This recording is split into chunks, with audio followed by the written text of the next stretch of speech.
go. Okay. All right. Hi, GDQ. This is my submission for the next AGDQ. Sorry. My name is Feroz Khan. This is Bloodborne. We're doing any percent with no-hit routing. And so basically what this is, or how this differs from the traditional speedrun, is we're still doing it as fast as possible, but we're aiming to do this with as few hits as possible. The way the run works is you go through the entire game without taking a single hit from anything, from this wolf here, from the enemies coming up, from the bosses of the run. And that is the prerequisite for the run. Once that is done, you can submit your time, you know. And so the way, or how this came about, is people have been doing no-hit runs for a while, where you go through for the Souls games especially, where you go through the game without taking a single hit. Recently there was a tournament, a no-hit tournament, and one of the deciding factors was time. So the no-hit runners were very much, forced to optimize their runs for speed, and that's exactly what they did. And what came of that was a speed run with no-hit strats, so a very, very, very fast run.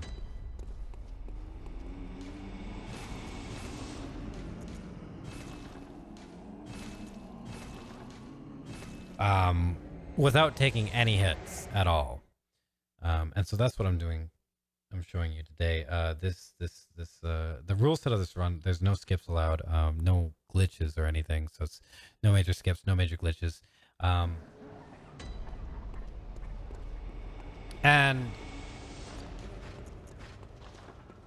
in a marathon setting, we would say, okay, this will be a limited hit run, or low hit run. So you take as few hits as possible while getting through this run. But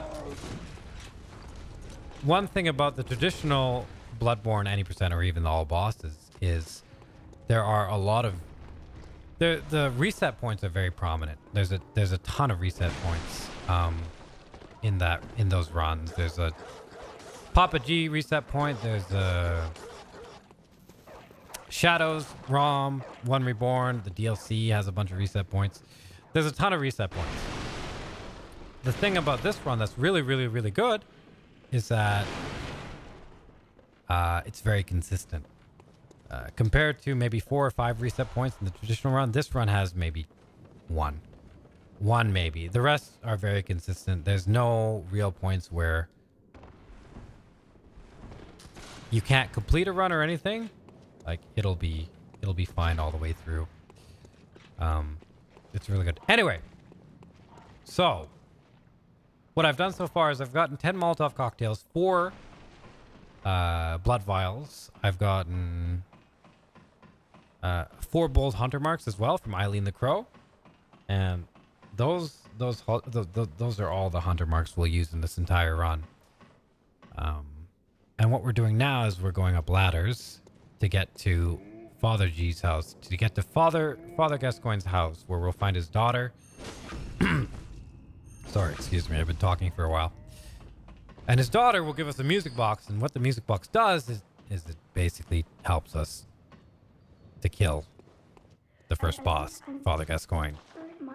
There's the girl, there's the music box. And now we're gonna hurry to Papa G. So, oh man. Jeez, lots of talking. Papa G generally is a very difficult RNG heavy boss. He's still difficult now, but generally he's very, very, inconsistent.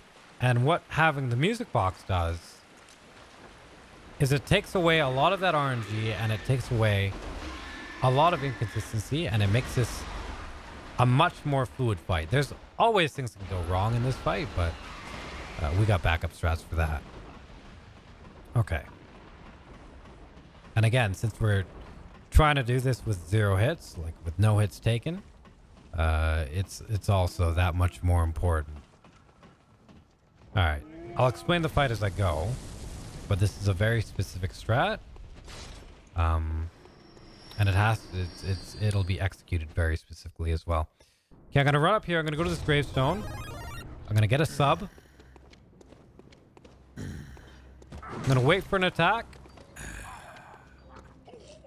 And the reason why I wait for that attack is so that he can't attack me during the music box animation. I'm gonna throw a single Molotov after a charged R2 and a visceral attack. I'm gonna pop the music box for a second time. I'm gonna steer his back away from the gravestones. What's that smell? I'm gonna land that again. This time I'm gonna lock onto him and then pop the music box instantly. Oh, it sings to me. Okay, he's in a really bad position, which is okay. Actually, no, that's really bad. Okay, I managed to get that, which is good. I'm gonna pop the music box again. I'm gonna hit him 7 times. 4, 5, 6, 7. I'm gonna backstab him. I'm gonna visceral him. This is where we're deviating from the strat. And then I'm gonna kill him.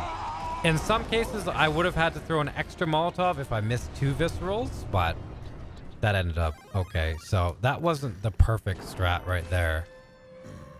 Or, sorry.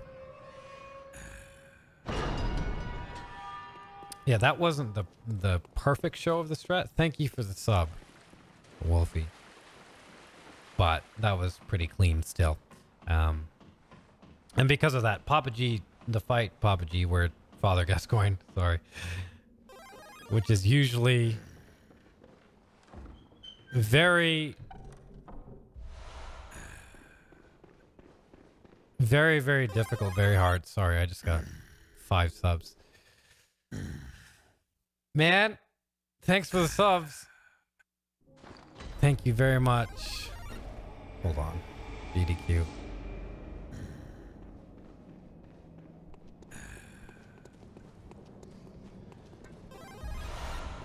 Think 2 more.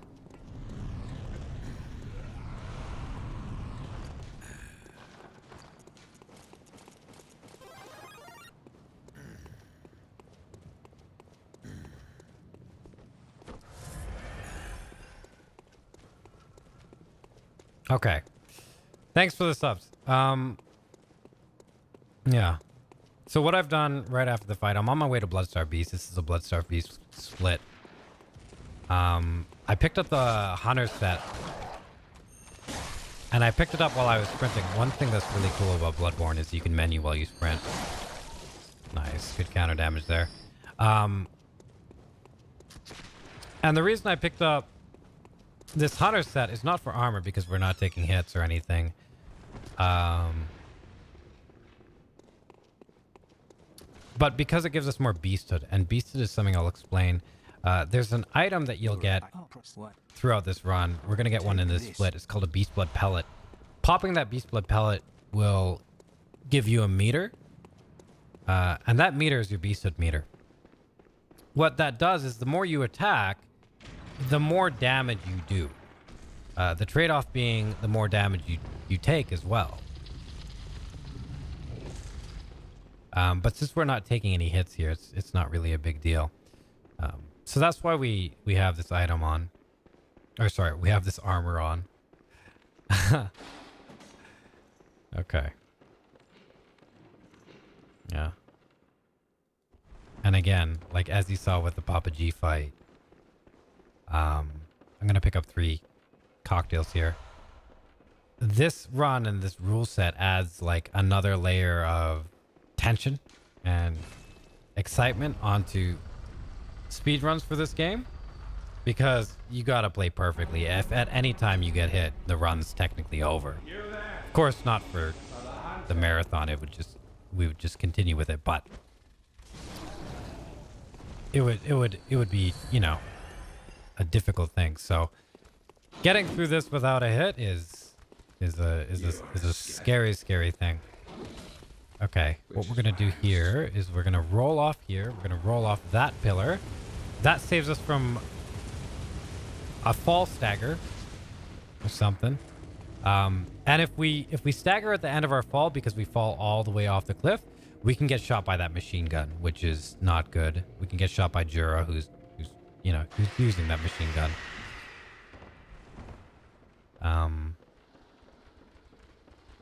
So using that little small pillar saves us from that. It's just as good, and it takes pretty much the same amount of time. Okay. Oh man. All right. So we're coming up to like a tiny bit of a sketchy area of the split. We're going to run past a bunch of wolves here. There's one.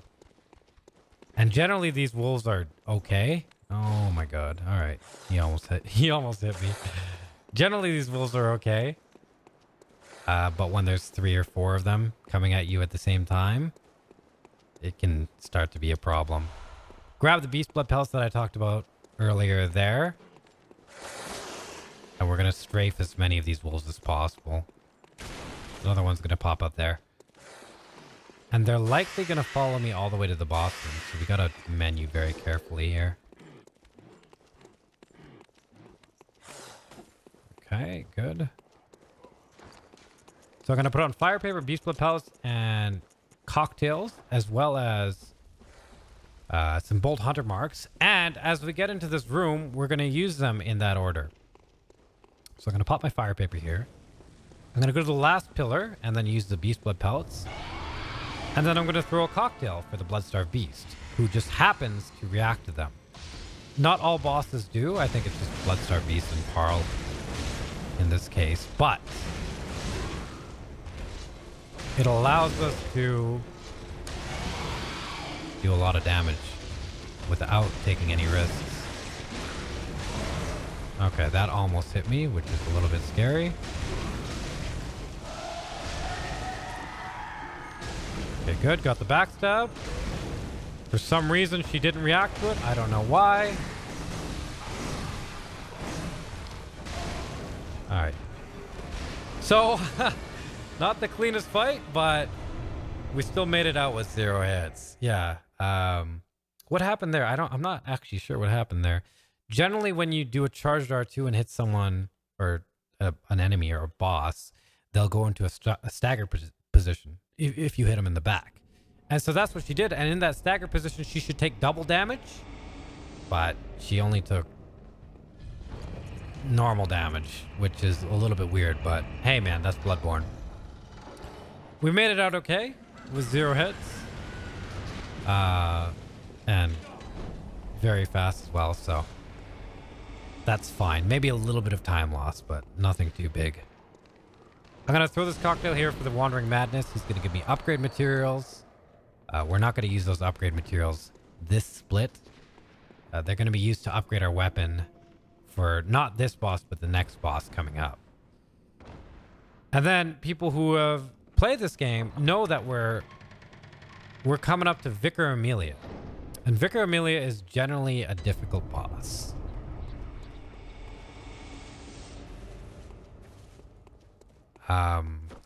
You know, most casual players at this point will have like a +4 weapon, maybe a +5 or a +6. And we're going to go into this fight with a +0. I just barely missed that.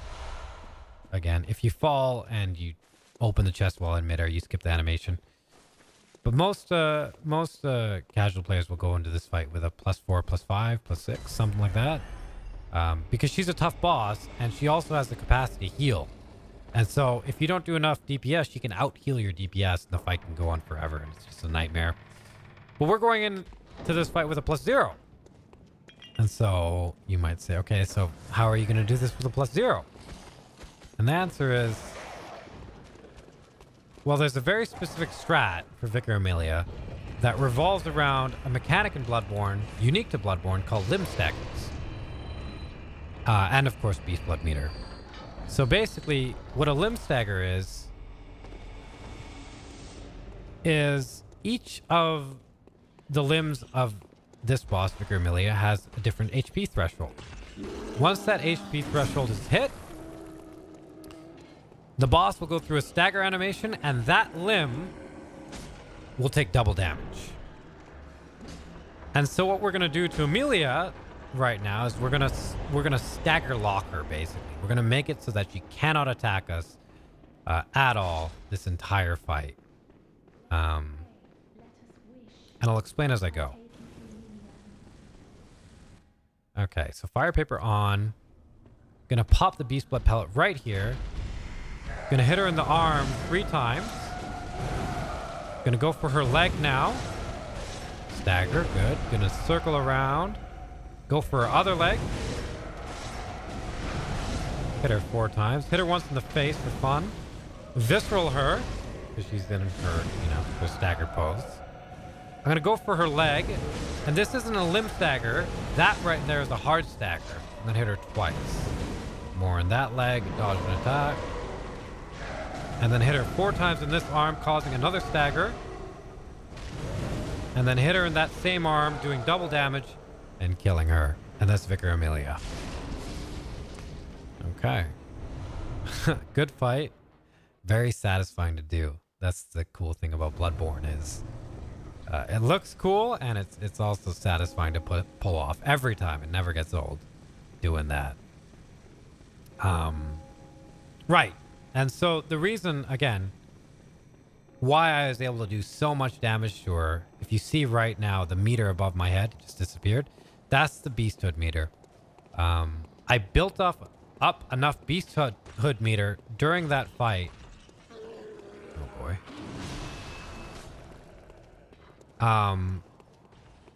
Where I was able to do enough damage to break her limbs, and then since her limbs took double damage because they were broken, I just ended up doing so much damage that she couldn't get up, Just ended up killing her in one go.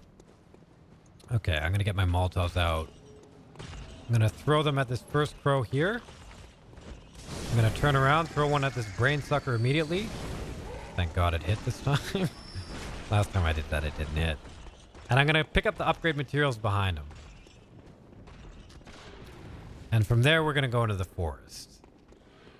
And the forest is basically a section where donations can be read. There's a lot of running, a lot of picking up of upgrade materials. There's not a lot happening. And in this run, there's a lot to explain. But the forest is one of the sections where you don't actually, it's very self-explanatory. All right. So I'm going to get this quickly here. I'm going to pop my insight that I just picked up. And then I'm going to pop my cold blood that I picked up earlier. I'm going to wait for this wolf so this split properly cycles so the enemies are in a good position.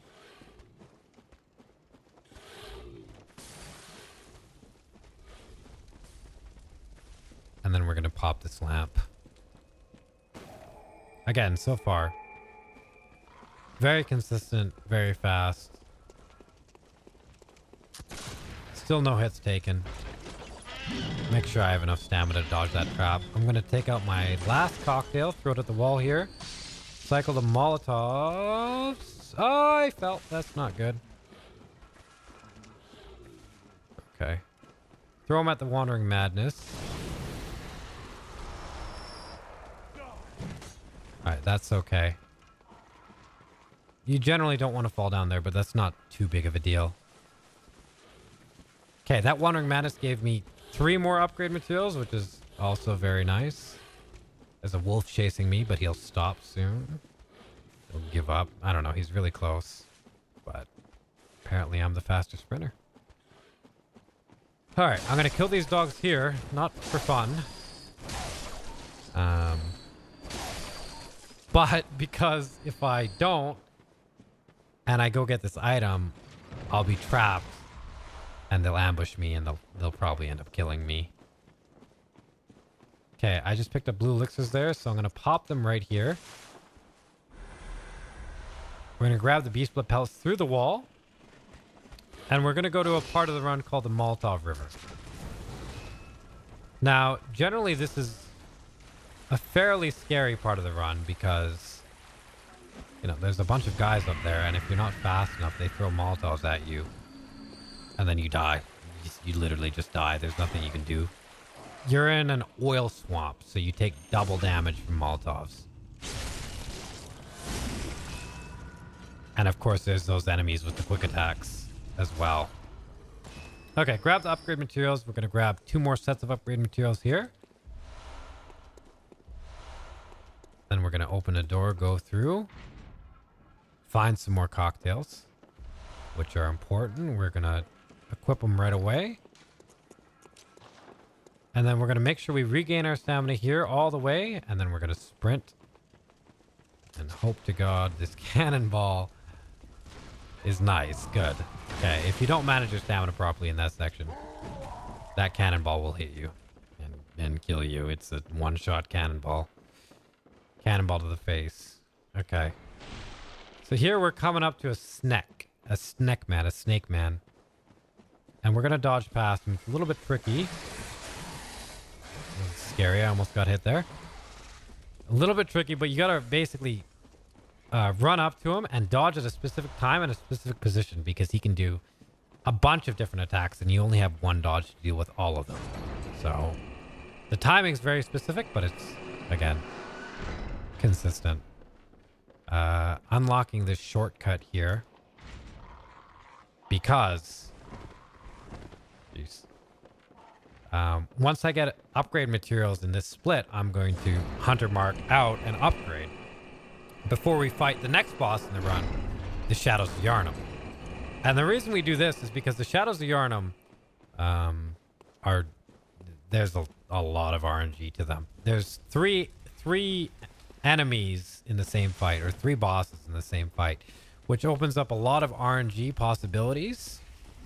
And while you can do specific methods for Bloodstar Beast or Vicar Amelia or Father Gascoigne, Shadows of Yharnam, you know, you're just gonna have to be good at this fight. There's been lots of strategies developed for them all throughout the history of this run and stuff, but what it comes down to is just doing the fight over and over and over until you're really, really, really good at it. That's enough upgrade materials. So now we're gonna upgrade to our weapon. It's now a +0. I believe we get it up to a +6. And we're going to sell those doll clothes we got earlier. All in preparation for the Shadows of Yharnam. They're a really, really, really tough boss. Generally, if you're going to get hit anywhere in the run, you're going to get hit on the Shadows of Yharnam. Okay. So I pop my insight. All of that stuff is good. I'm going to buy 5 Molotov cocktail or pungent cocktails and 16 bloodstone shards, which are the very first upgrade material. From there, I'm going to upgrade with the shards I just bought, as well as the shards I, you know, found in the run. And I'm going to pop that gem in that I got earlier as well. I'm not going to kill the doll because it's not faster when your weapon is... Oh, actually, I just upgraded. It might be faster, but personally, I don't think it's too much faster to kill the doll there. Okay. And then we're going to go to the forest. And so again, this is another running section. We're basically just going to run all the way to the boss. Another great time for donations. Yeah, one of the few points in the run where there's downtime, but once we get to the boss, it'll be like concentration time. This is a very hard boss coming up. And especially since we're trying to do this with 0 hits taken, and we'll likely get one-shotted anyway, just with counter damage and stuff. This is a boss that I need to concentrate on. I might play it just extremely safe for the marathon as well. You know, being risky here can get you killed, and since a lot of stuff depends on RNG, you know, it's better to exercise caution here, I think. So I'll explain some of the mechanics. There will be 3 bosses, 3 shadows of Yharnam. A pyro shadow, a candle shadow, and a main shadow. What I want to do for the first phase is I want to get the pyro shadow and the main shadow's health down to about 33%, roughly. Because at that point, if I hit them one more time, they will transition into the second phase. And I don't want to deal with 3 shadows in the second phase. So I want to do as much damage as possible so I can kill them early. Okay, pop the Beast Blood Pellet here. Gonna run in, do a charged R2. They won't be able to hit me during it.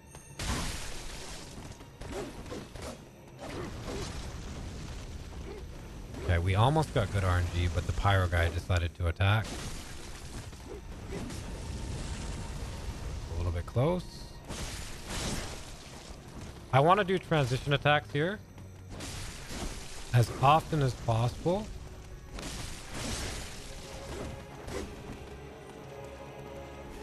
Because it builds my Beast Blood meter a little bit more.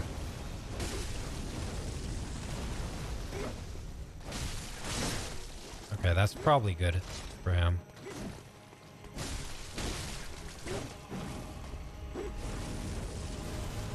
That's decently good. So now what I want to do is I want to space these shadows. I'm probably going to have to wait for another Beast Blood pellet, actually.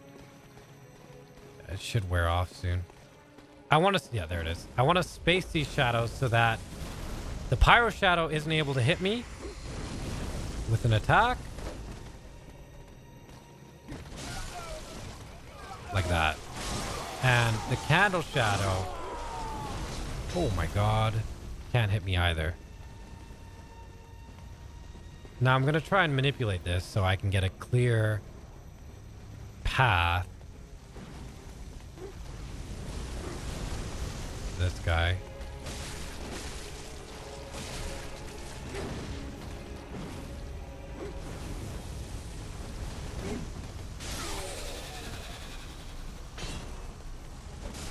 Okay, and then we can simply do this, and he will sidestep every single time. And GG, that is Shadows of Yharnam. 0 hits and very fast. So without taking a hit, that was a fast Shadows. That was a good Shadows. It could have been faster, of course, but generally good. Hard fight, and man, that is tense. So again, you got to do that with 0 hits. That's the thing. Okay, this is Byrgenwerth. We're going to run through this entire section. Nothing here can really deal too much stuff to us. We're not going to Lunarium skip or anything because, again, skips aren't allowed in this rule set. We're going to pop a blue elixir here. And with that, we can get up the stairs. That's actually not good. They're chasing. Oh man, they're chasing far. They usually don't chase this far, but I think it's okay. Huh. That's a little bit weird. Okay.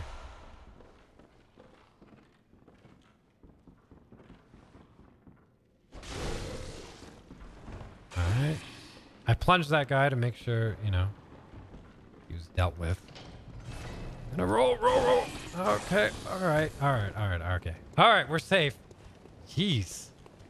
Usually those guys don't follow. Man, oh man. Now we're going to Rom. So Rom, what we're going to do first is we're going to kill all his minions and then we're going to quick kill him. And I'll try and explain it as I go. But there's again, a lot of concentration here. It's notable that these spiders actually have very good AI. Very, very good AI. And so, again, you don't... Oh, man. Want to get hit. But you still want to kill them as fast as possible. It's like a balance of very risky and... Oh, that's not good.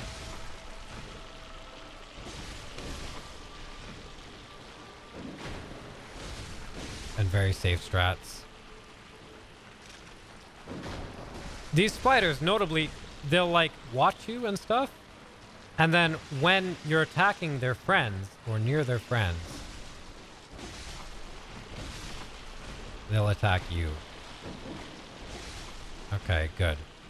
Okay, so what I'm going to do here to set up this fight is I'm going to attack the Mask of Rom. And this is a common question. Why are you attacking the mask? Or the face? And it's because you do very little damage. If you can't see it right now, but I'm doing 6 damage, 7 damage per swing on this Mask of Rom. Like very, very, very little. But what I'm also doing is I'm increasing my beast blood meter a lot. I'm gonna take out my weapon, put fire paper, dodge in, L1, L1 to do less than 1,000 damage. Then I'm gonna hit her 3 times. Do a charged R2 to stagger her out of her phase change. We get good RNG. And that's a 1 cycle right there. Yeah, so we kill all the spiders and go through that setup just for that. Just so that we don't have to deal with the second and third phase of ROM. Because if you get the second and third phase of ROM, you have to kill like a ton more spiders, and she's attacking you during it, and it's a lot slower and it's a lot riskier and stuff. So you want to get that quick kill, and it's very consistent as well. It's a really, really, really good strat. All right, now we're in Yahar'gul, and we're coming to, you know, we're coming to the home stretch of the run, basically. Once you're past this split, you're in very good shape. Okay, I'm gonna run past this guy. He shouldn't hit me. Yep. Gonna light this lamp and watch for him, because he might swipe at me. He does not. And then we're gonna run a very specific route through these guys. There's a lot of enemies here, so I gotta pay attention. I'm gonna stick to this wall and then turn at the last moment there. Okay, good. In Yahar'gul, that's when we start being able to pick up the next upgrade material, Bloodstone Chunks. Okay, that one didn't see us. Here's our first few Bloodstone Chunks. And then we're going to run a very specific route here, so that we trigger the laser but don't get hit by it, while not being there long enough for those old ladies to hit us. I'm getting this lamp for safety, and then we're going to kill another Wandering Madness without the use of Molotovs. Okay, I'm going to throw a Pungent Cocktail here for the dogs down below. I'm going to run off this ledge, roll immediately, and then do like a half moon shape, a little bit, circle shape, to make sure I don't get hit by a bullet behind me. As I open this door, I'm going to pop a blue elixir. That guy should never hit me. And then I'm going to run along this wall so these 3 NPCs don't aggro me. I got to pretty much hug that wall, otherwise they will. Okay. Now this guy can be a problem, so I'm going to take him out. Good. My blue elixir should be running out right about now. What I'm going to do is I'm going to aggro that guy. The corpse basket, I guess they're called. And, you know, I don't know. Pull a fast one on him. Take his items while he's not looking. You know, they're scary, but they're apparently blind. Okay. Okay, now here is a little bit tricky. I gotta avoid these lances that these things fire.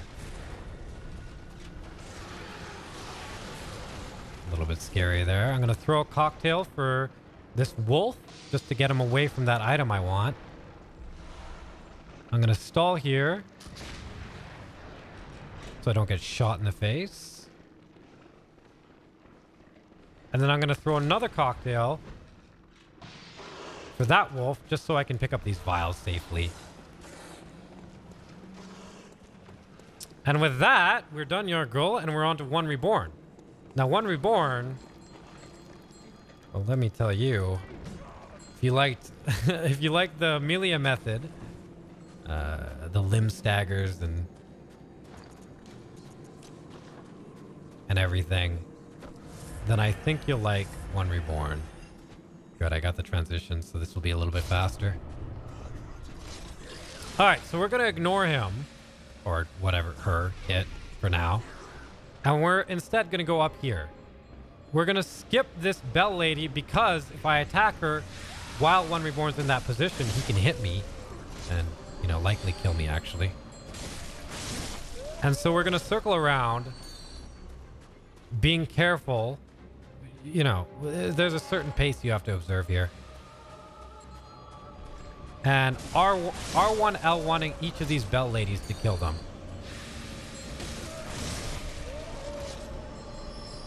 While being very conscious.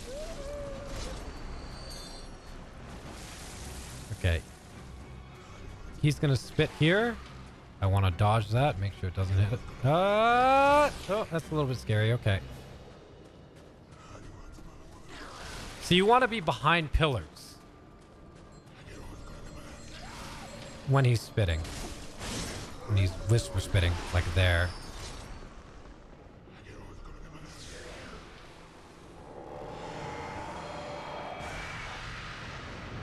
Okay.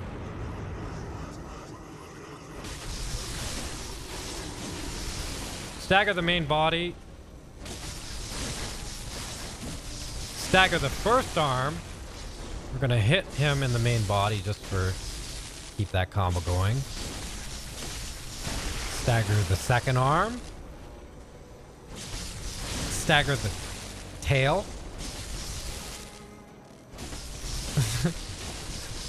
Stagger the third arm leg thing. Hit the main body a few times, keep that combo going. Stagger the last arm. And then hit him in the head for fun. And that is One Reborn. No hits taken. Strats right there. Very, very good. Generally, he's a very hard boss to deal with. You know, he's got lots of attacks. He can do all sorts of different things. He can kick you with little legs on his limbs, and it's just, I don't know. It's not a fun boss to deal with. So that strat right there is really nice. And it's done very, very, very. It's satisfying as well. You know, to do. There's a variation of that strat where you only cycle around the top area once. It's a little bit riskier, but it saves a bit of time. Tiny bit. Okay, so now we're going on to the last two bosses of the run. We're in Murgoland. The Nightmare, is it? This is the Nightmare of Mensis. There we go. Right. We're gonna come upon Micolash, who is probably one of my favorite characters in this game. And Murgo. I'm going to throw a cocktail right here for this Lauren Silverbeast, as I've been told they're named. I'm going to save these Molotovs. Generally, I would use them here on this Wandering Madness, just to save a little bit of time, but I'm going to be extra safe here, just for the sake of this VOD. Okay. We have no elixirs left, so instead, what I'm going to do is I'm going to throw 3 cocktails here. I'm going to be very safe. Now, people will say, like, hey, Faraz, aren't you getting hit by Frenzy or anything? And since, what's it called? Those little spike things are from the Brain of Mensis. They aren't avoidable in any way, and they aren't an enemy hitting you. It doesn't count as a hit. Only if that frenzy bar fills up and procs would it count as a hit. So no big deal there. We're free to run past there or through there pretty easily. Okay, we gotta be careful for these guys over here because they might dunk us or just throw a random rock. Okay, good. We're gonna take the long way through these spiders just for consistency. Good. If you're not careful, this one can hit you with his little spider leg. God, man, that spider leg hits like a truck. Okay, I'm going to heal here and pause. Watch that spider. Just because that guy way up there can block me in that doorway if I don't do that. You can strafe that guy pretty easily. He's using his Rosmarinus. which is actually a very deadly thing. Okay.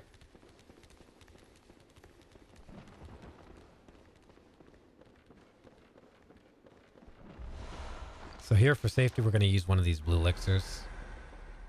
We're going to jump, lock on, dash, and go the long way around the pillar. There's a guy to my right with a crossbow. That's why you pop this elixir. Right there, you see him? He'll shoot you while in this elevator quite a bit of the time. Okay. Now that that's done, I have one cocktail left.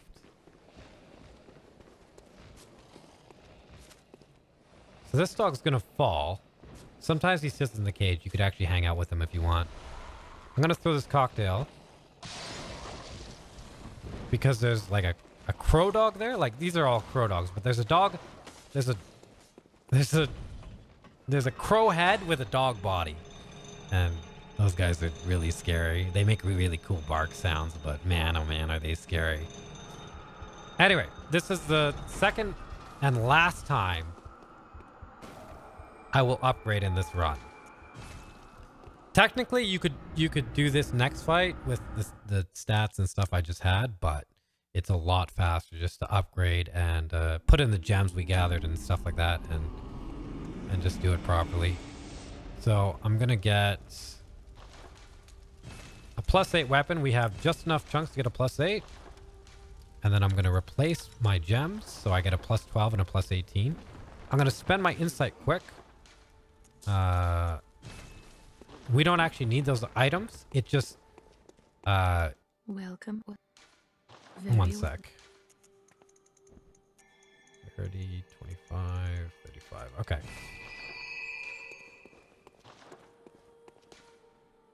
Why the reason we spend insight on those items is not because we need items, but because lowering our insight gives us better beasthood. So theoretically, it boosts our damage, or the amount of damage we can do via beast blood pellets.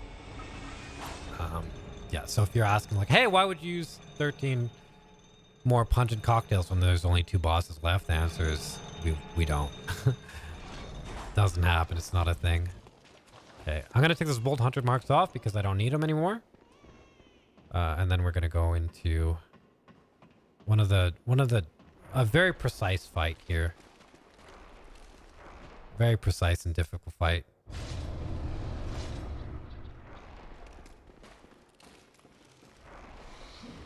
All right, we're gonna kill these puppets. Are you serious right now? For safety? Because there's always a chance that they can follow you into the room that Micolash here will fight you in a second. Okay, pop the beast blood pellet first because I want it to wear off by the time I need to use another one again. I'm gonna try and lure him into this hallway, and that's not working. Come on. There you go. So you don't want him to be in a doorway, because if he's in a doorway, he'll spam this attack right here, and you won't really be able to hit him. Okay, that's perfect. So that's the most amount of damage I can do in the first phase, pushing him into the second phase. A little bit slow because he wasn't really cooperating with the room, but all in all, that's okay. Okay, up here, I'm going to grab these. I'm going to dodge this first guy. Hide behind that pillar so that arrow doesn't hit me. And then if we get good RNG, good. If we don't, then we get good RNG. All right. So I'm going to pop another beast blood pellet. This is what I'm talking about in terms of it wearing off. And another bolt paper. Perfect timing. I'm going to line myself up here. And I'm going to get the plunge attack. Now what I did is I stopped him from entering this room. And because of that, I can get off another 2 attacks.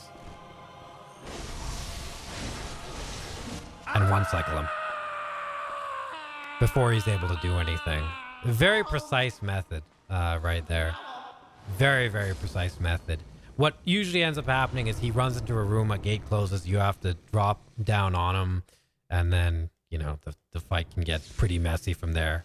But if you do it that way, it's both fast and it's very safe as well. Okay. Oh, man. It's been a lot of commentating today. All right.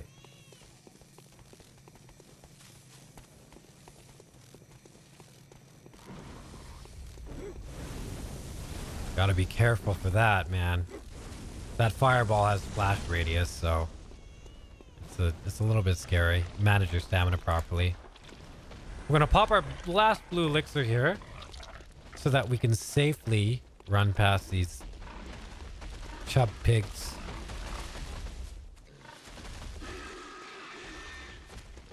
Oh, and if I didn't explain it, what elixirs do is they make you harder to see, harder to detect. So, you know, you're pretty much see-through. And we're going to come up to the last boss of this run. In the any %. This is going to be Murgo's Wet Nurse. Generally, she's a very consistent boss. There's a few things she can do that are, you know, tough. But other than that, it's pretty good. Okay, pop my bolt paper, beast blood pellet. And off we go.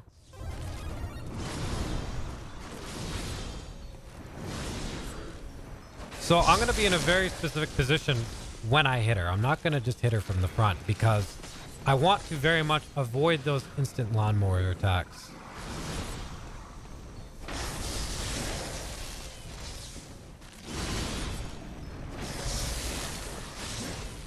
Missed that. Not in a very good position. Okay, there we go. Good RNG.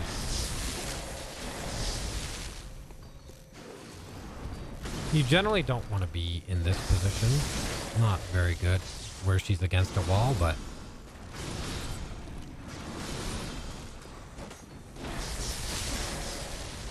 in this case, it's okay.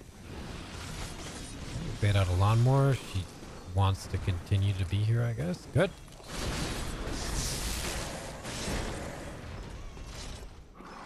Okay, we're going to rebuff here.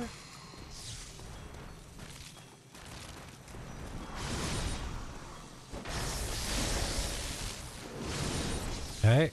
That was very, very sketchy. Right there. That attack does not hit right behind her, so I had to really quickly get into that position.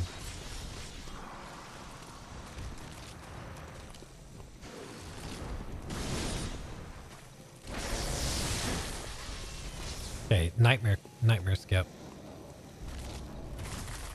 Got it. So that skips basically the phase 2 of her fight, where the screen goes dark and there's a bunch of clones and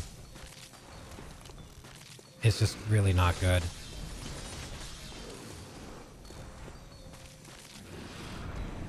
It's a little bit hard to pull off. A lot of people will generally wonder what's happening there. Okay. Go.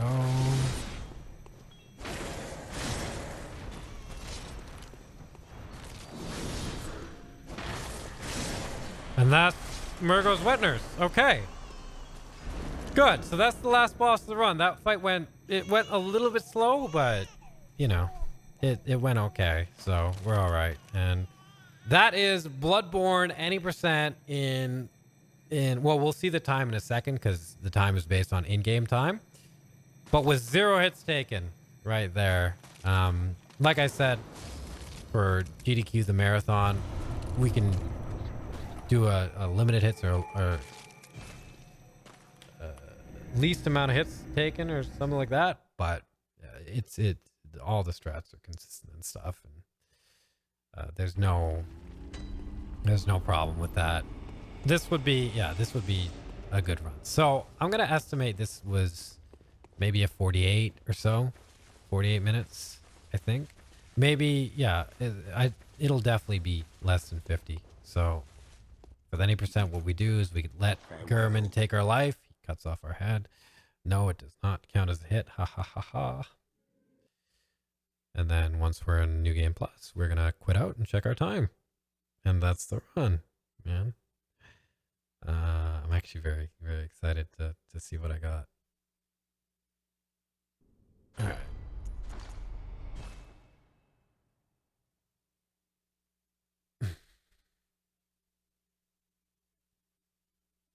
Yeah, so this would roughly take an hour in real time, I think. Roughly.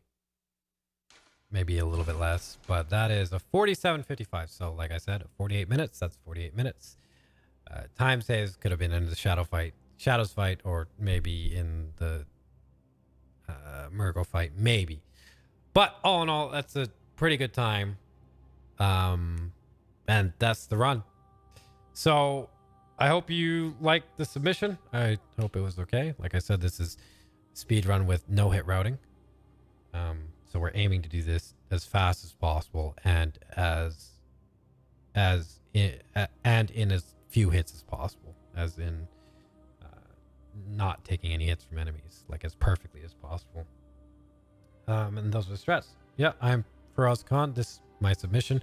I know you guys like incentives. What I could do is I could change this run to all bosses. And that wouldn't take too much longer either. It'd still be very fast.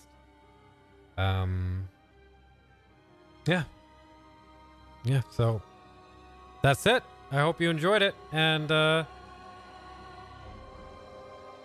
maybe I'll see whoever is approving this or disapproving this or whatever at GDQ. But thanks for watching, and I hope you enjoyed the Bloodborne 90%.